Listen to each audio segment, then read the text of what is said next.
Hello guys, and welcome back to my YouTube channel Shaem Tech BD.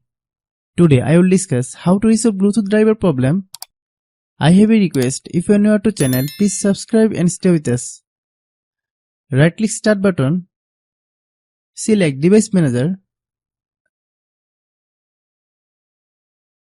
expand the Bluetooth,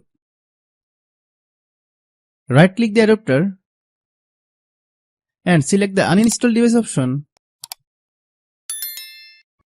Click the uninstall button, restart your computer.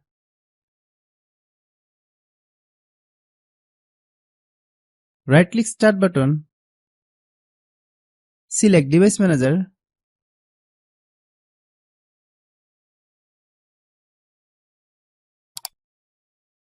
expand the Bluetooth,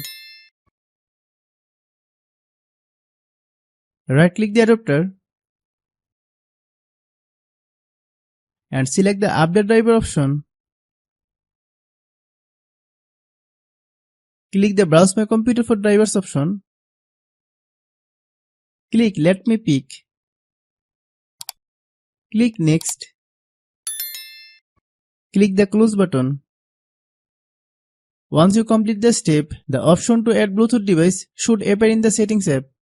Restart the computer. Hope you understand.